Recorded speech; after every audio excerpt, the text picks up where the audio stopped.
আজ বানিয়ে নিয়েছি পুরে ঠাসা আলুর পরোটা। তো দেখা যাক কী করে বানানো যায়। প্রথমে আলু সিদ্ধকে ভালোভাবে মেখে নিতে হবে। এমনভাবে মাখতে হবে যাতে আলুগুলোর মধ্যে একটুও দলা পাকিয়ে না থাকে।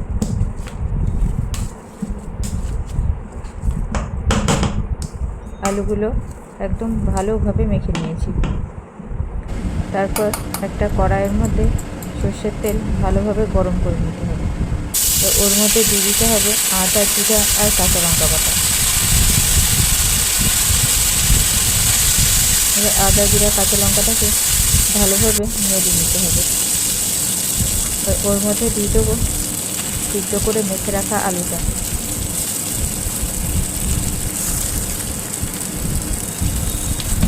আলুটা দিয়ে একটু নেড়ে চেড়ে নেব।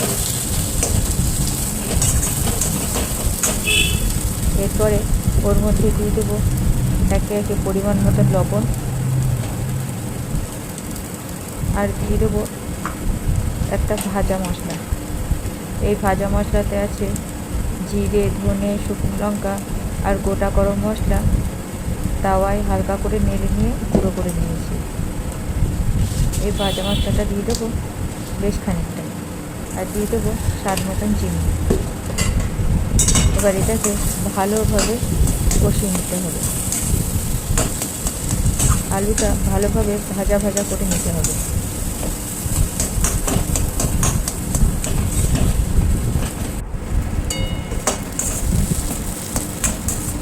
এবার তৈরি আমাদের আলুর পুর।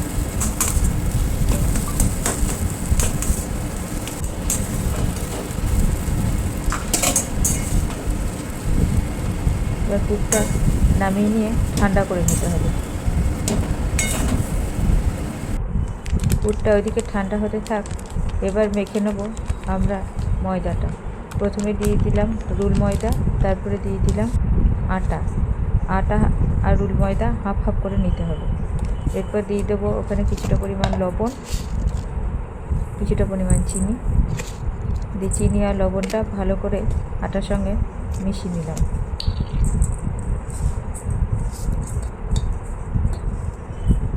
এবার দিয়ে দেবো কিছুটা পরিমাণ সাদা তেল ময়মের জন্য। এবার আটাটা ভালো করে ময়ম করে নিতে হবে। আমাদের আটাটা ভালো করে ময়ম দেওয়া হয়ে গেছে।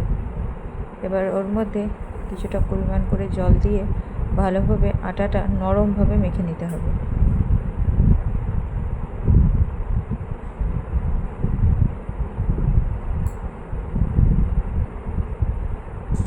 আটাটা খুব সুন্দরভাবে নরম হয়ে মাখা হয়ে গেছে।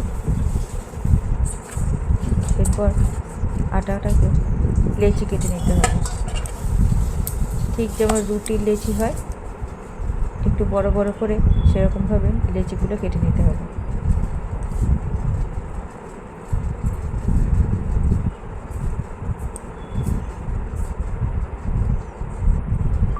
এবার তা করতে করতেই আমাদের পুরটা ঠান্ডা হয়ে গেছে। এরপর পুর ভরে নেওয়ার পালা। লেচিগুলোকে দুই হাত দিয়ে আস্তে আস্তে আস্তে আস্তে করে বাটির মতন করে নিতে হবে। করে কিছুটা পরিমাণ পুর নিয়ে তার মধ্যে দিয়ে দুপাশটা ভালো করে ধরে চিপে বন্ধ করে নিতে হবে। এমনভাবে বন্ধ করতে হবে যাতে পুর বাইরের দিকে বেরিয়ে না যায়, তবে বেলার সময় কিন্তু ফেটে যাবে না। আবার আর একটা ওইরকম করে বাটির মতন গড়ে নিয়ে কিছুটা পরিমাণ পুর দিয়ে দুই দিক দিয়ে টেনে মুখটা বন্ধ করে দিলাম।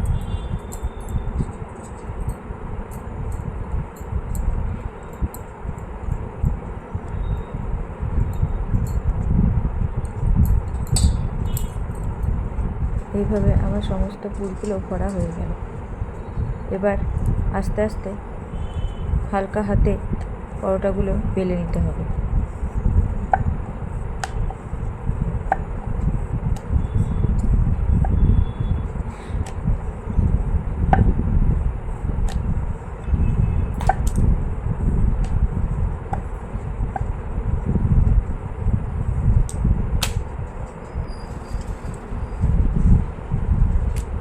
আমার সব পরোটাগুলো বেলা হয়ে গেছে।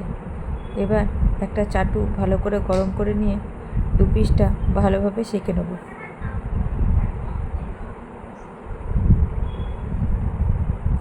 এরপরে সাদা তেল দিয়ে উল্টে পাল্টে ভালো করে পরোটাগুলো ভেজে নেব। তেল দেওয়ার পর দেখো পরোটাগুলো কী সুন্দর ফুলছে। পরোটাগুলো ফোলা মানেই হচ্ছে আলুর পুরটা চারিদিকে লেগে যাবে।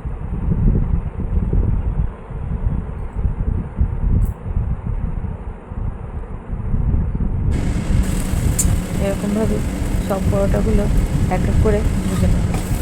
প্রথমে আগে শুকনো তাওয়ায় সেঁকে নিতে হবে, তারপরে তেল দিয়ে ভালোভাবে ভাজা ভাজা করে নিতে হবে। তাহলেই তৈরি হয়ে গেল আমাদের সুস্বাদু নরম তুলতুলে পুরভরা আলুর পরোটা। এই পরোটা দারুণ সুস্বাদু হয় খেতে। দেখো আমি একটা ছিঁড়েও দেখাচ্ছি ভেতরে কতটা পরিমাণ পুর হয়েছে। তোমাদের যদি এই পরোটাটা ভালো লেগে থাকে তাহলে বাড়িতে অবশ্যই বানিয়ে খেও।